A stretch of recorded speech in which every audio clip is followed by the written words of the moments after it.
Today we are going to discuss another bone, that's radius and ulna. It's actually two bones, but they are present side by side.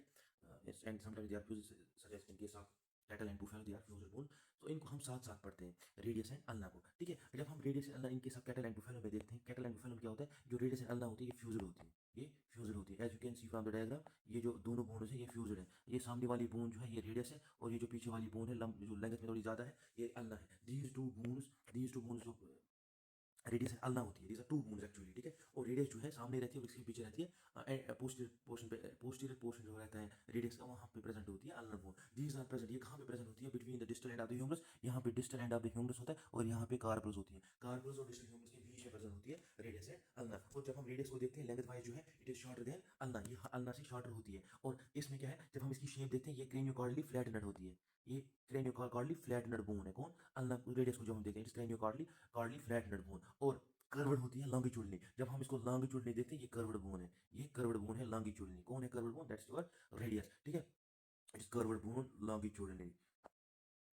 सबसे important in दो bones में जो radius रहती है वो short रहती है, और जो अल्ना रहती है वो लेंथ वाइज ज्यादा रहती है, ठीक है। इसकी सरफेसेस, एंटीरियर सरफेस जो होती है इसमें एंटीरियर सरफेस रहती है और पोस्टीरियर सरफेस, ये वाली सरफेस जो है दिस इज एंटीरियर सरफेस। और वो वाली सरफेस जो अल्ना के साथ ये फ्यूज्ड है ये रहती है इसकी पोस्टीरियर सरफेस। तो इसमें दो सरफेस आपको मिलेंगी, एक एंटीरियर है एक पोस्टीरियर है। ये प्रोक्सिमल एंड है और ये डिस्टल एंड है, ठीक है। Proximal and distal end, okay. Anterior surface posterior surface. तो जब हम एंटीरियर सरफेस को देखते हैं, ये रही आपकी एंटीरियर सरफेस, ठीक है। As that's anterior surface. इसमें क्या खास बात है, इसमें ये खास बात है कि ये कन्वेक्स होती है और स्मूथ होती है, ठीक है। और यहीं पे आपकी एक्सटेंसल मसल्स होती है, it is convex, anterior surface is convex and smooth, okay. और it is for the insertion of extensor muscles, okay. इसमें तीन ग्रूव्स होते हैं, ठीक है। इसमें एक्चुअली तीन एंटीरियर सरफेस जो होती है इसमें एक्चुअली तीन ग्रूव्स होती है। फॉर द किसके लिए होते हैं वो ग्रूव्स, वो होते हैं for the tendons of extensor muscles, okay. जो इंटीरियर सरफेस होती है उसमें तीन ग्रूव्स होते हैं for the tendons of extensor muscles, okay. और एक और चीज होती है दैट्स रेडियल ट्यूबरोसिटी। एक और चीज होती है दैट इज रेडियल ट्यूबरोसिटी। आप जब डायग्राम को देखते हो this is your radial tuberosity, ये वाली ये प्रेजेंट होती है on the radius lateral side, sorry medial side में प्रेजेंट होती है एक ट्यूबरोसिटी जिसको हम कहते हैं रेडियल ट्यूबरोसिटी, ठीक है। यहाँ पे बाइसेप्स ब्रेकाई मसल अटैच होती है, यहाँ पे कौन सी muscle, biceps brachii muscle attach हो जाती है ऑन द रेडियल ट्यूबरोसिटी, जो प्रेजेंट होती है on proximal end of the radius. जो रेडियस का प्रॉक्सिमल एंड होता है उसकी मीडियल पोर्शन पे प्रेजेंट होती है एक ट्यूबरोसिटी जिसको हम कहते हैं रेडियल ट्यूबरोसिटी, ठीक है। जो रेडियल ट्यूबरोसिटी होती है it is for the insertion of brachii muscle, biceps brachii muscle, ठीक है। उसके बाद जब हम पोस्टीरियर सरफेस देखते हैं, जब हम एंटीरियर सरफेस तो हमने देख ली, इसके बाद हम पोस्टीरियर सरफेस देखते हैं। किसकी पोस्टीरियर सरफेस देखनी है हमें, posterior surface of the radius. वो फ्यूज्ड होती है, किसके साथ फ्यूज्ड होती है, अल्ना के साथ फ्यूज्ड होती है, ठीक है। Accept at the interosseous spaces, ठीक है।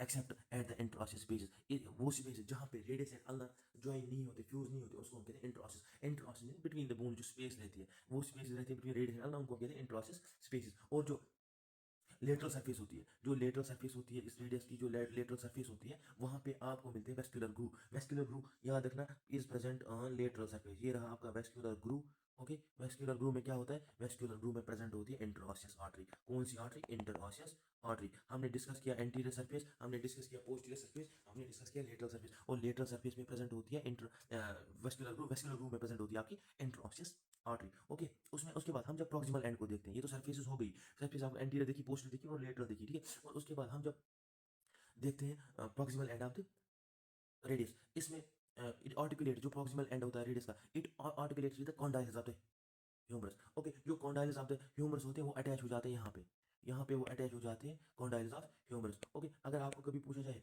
जो ह्यूमरस के कॉन्डाइल्स है वो कहाँ, वो प्रॉक्सिमल एंड यहाँ पे अटैच हो जाते हैं, ठीक है। Proximal end of the radius को देखते हैं। Proximal end of the radius contains articular area, this is articular area of the proximal end of the radius, ठीक है। इसमें एक ग्रुप प्रेजेंट होता है जो इसको डिवाइड करता है, इस आर्टिकुलर एरिया को डिवाइड करता है into lateral and medial articular area, okay. This group is known as sagittal groove, this is sagittal groove, this groove divides proximal articular area of the radius into medial articular area, this is medial articular area, this is lateral articular area। जो medial articular area होता है, medial articular area होता है वो larger होता है as compared to lateral articular area।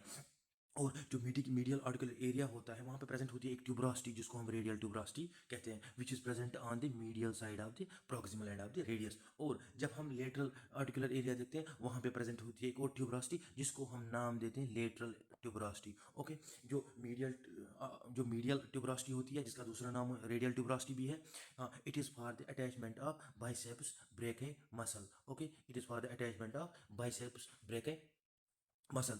और जो लेटरल ट्यूबरोसिटी होती है ये ज़्यादा प्रोमिनेंट होती है, lateral tuberosity is more prominent. Okay, and gives attachment, ये अटैचमेंट किसको देती है, it gives attachment to the extensors of the digits. यहाँ पे extensors of the digits attach हो जाते हैं। Okay, extensors of the digits, कहाँ पे extensors of the digits attach हो जाते हैं, लेटरल ट्यूबरोसिटी पे। सो जब हम proximal end of the radius देखते हैं वहाँ पे हमें आर्टिकुलर एरिया मिलता है। This articular area it articulates with the distal end of the humerus, distal end of the humerus, distal end of the humerus यहाँ पे अटैच हो जाता है। ये जो proximal end of the radius है, आर्टिकुलर एरिया है, it is divided into lateral and medial articular area by a groove जिसको हम सजाइटल ग्रूव कहते हैं। सजाइटल ग्रूव क्या करता है, ये डिवाइड करता है आर्टिकुलर एरिया को lateral and medial articular area में। ओके, और जो मीडियल आर्टिकुलर एरिया होता है वहाँ पे प्रेजेंट होती है मीडियल रेडियल ट्यूबरोसिटी। ओके, और जो लेटरल आर्टिकुलर एरिया होता है वहाँ पे प्रेजेंट होती है लेटरल ट्यूबरोसिटी। और जो brim of this articular area होता है anteriorly it contains a process, यहाँ पे एक प्रोसेस होती है जिसको हम कोरोनाइड प्रोसेस को कहते हैं। ओके, जिसको कोरोनाइड प्रोसेस इज इंपॉर्टेंट। क्यों ये इंपॉर्टेंट क्यों है, क्योंकि आपसे पूछा जाता है जो कोरोनाइड प्रोसेस होती है कहाँ पे अटैच हो जाती है,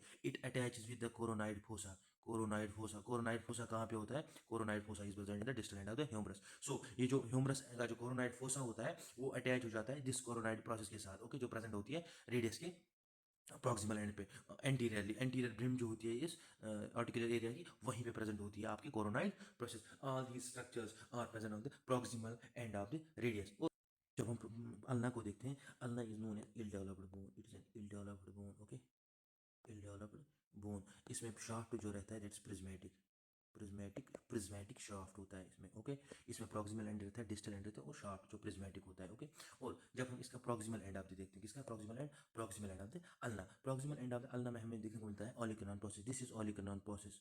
okay, this is olecranon process of ulna. इसमें दो सरफेसेस रहते हैं, एक ये फ्रंट ये सरफेस है और एक इसकी बैक साइड की सरफेस है, एंड टू बॉर्डर्स हैं, this is anterior border and this is posterior border. Okay, और जो ये एंटीरियर बॉर्डर होता है इसमें एक नॉच होता है जिसको हम सिमिलोना नॉच कहते हैं, दिस इज सिमिलोना। और एक बीक लाइक प्रोजेक्शन होती है, एक बीक लाइक प्रोजेक्शन जिसको हम एनकोइनियस प्रोसेस कहते हैं, this is beak like projection जिसको एनकोइनियस प्रोसेस कहते हैं। और इसमें दो सरफेस और दो बॉर्डर्स रहते हैं। ओके, और इसमें एक रेजेड एरिया है जिसको हम समिट कहते हैं। All these structures are present on the proximal end of the ulna. Okay, और जो एंटीरियर बॉर्डर होता है it is limited by the semilunar notch and anconeus. This is जो एंटीरियर बॉर्डर होता है it is limited by the semilunar notch, क्योंकि semilunar notch present on the anterior border of the olecranon process. Okay, उसके बाद जो ये anconeus process होता है, anconeus process plus सिमिलुनर notch. Okay, हाँ, ये जो बीक लाइक प्रोजेक्शन होती है anconeus process plus this सिमिलुनर notch, ठीक है, ये कहाँ पे इंसर्ट होते हैं, ये इंसर्ट हो जाते हैं olecranon fossa of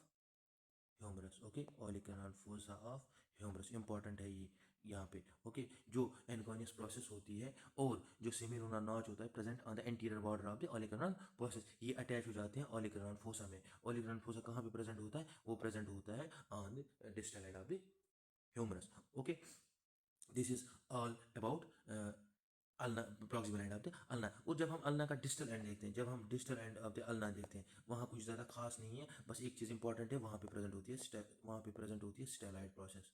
okay, स्टेलॉइड process, बस this is all about ulna.